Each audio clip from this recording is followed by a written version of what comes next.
Hey Oddings, it's your Ate Sapphire. Before we start today's episode, I want to tell you about one of our sponsors this week. You've heard about neighborhood watch groups, right? Well, get this. The Neighborhood Watch is now an app on your phone called Neighbors. It's created by Ring, the company behind those video doorbells and security cameras. With the Neighbors app, you receive real-time crime and safety alerts from your neighbors. It helps you stay informed about what's going on in your neighborhood, and it's completely free. You don't even need to own a Ring device. Like just now, I checked the app to see what's going on in my neighborhood. Someone posted a photo of their lost dog, and multiple neighbors were helping out by sharing updates on whether or not they'd seen it. And less than a day later, the dog was found. I love a happy ending. This app is making it easier for my neighbors to work together and keep the community safe. There's millions of people already using it. It's like a new neighborhood watch powered by real people. So if you want to help make sure you and your neighborhood are safe, download the free Neighbors app today.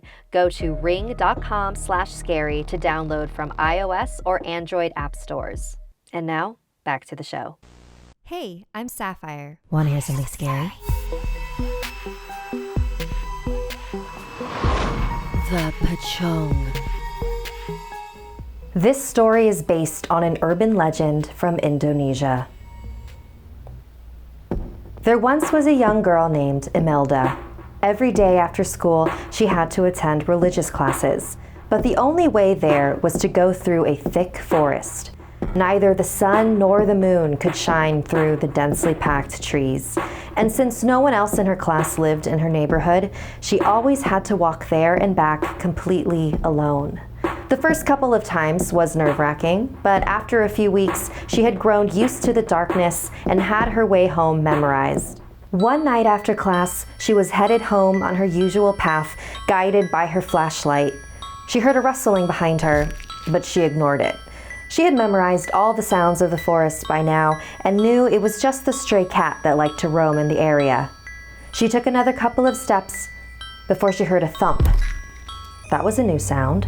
She stopped walking so that she could listen for the sound again. It sounded like it was getting closer. Imelda took a deep breath. She aimed her flashlight in the distance. The light beam fell on something, but she couldn't quite make out what it was since it was so far. It looked white, and, judging its size compared to the trees, tall. She continued to stare, trying to figure out what she was looking at. Then whatever it was jumped, about 40 meters closer to her. Imelda took a few steps back.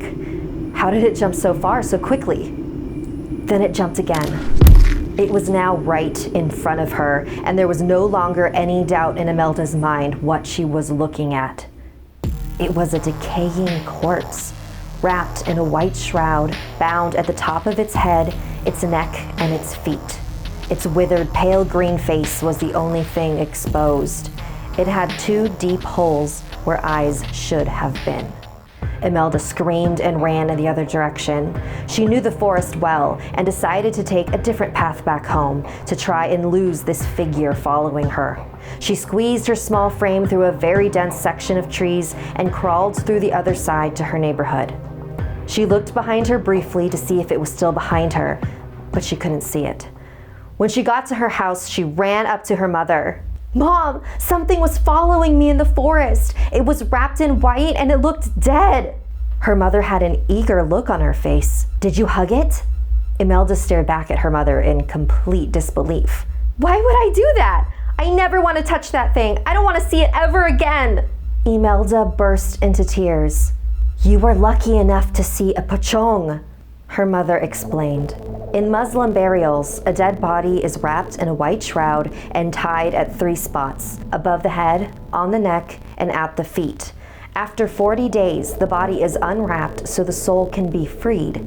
But if left untied, the body will look for a living person and won't stop following them until they're unwrapped. "And if one is following you," her mother continued, with more excitement than Imelda was comfortable with, "you must hug and hold it tight so it will bestow your family with good luck and riches. Don't you want us to be rich?" "I don't want to touch it, Mom." Something hit the door. "Imelda, you have to open the door." She grabbed Imelda and held her in front of her while Imelda protested. "Do this for us, sweetie." Her mom opened the door. There stood the Pocong, looking down at Imelda's tear-filled face. Her mother pushed her forward, and Imelda held onto the shrouded corpse. Then her mother helped her pull the Pocong to the ground so they could untie it. They stared at the motionless corpse on the floor and wondered, did it work? Over the next few days, Imelda's mother was the most cheerful and giddy she'd ever been. She poured herself many cocktails in premature celebration of her incoming wealth. She drank a little too much one night and was struck dead on the road. Imelda was devastated by the loss of her mother, but her pain was eased when she was adopted by a very wealthy family. Thank you to all of our patrons, especially Imelda, who had a character named after them in this week's episode. If you'd like to join our VIP program, visit patreon.com/snarled. Want more Something Scary? You can hear more stories over on the Something Scary podcast, available for free on Apple Podcasts or wherever you listen to your favorite shows. The links are in the description below.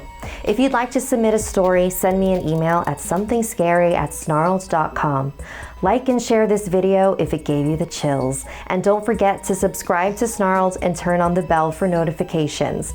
And if you dare, follow me on social media. Until next time, sweet dreams.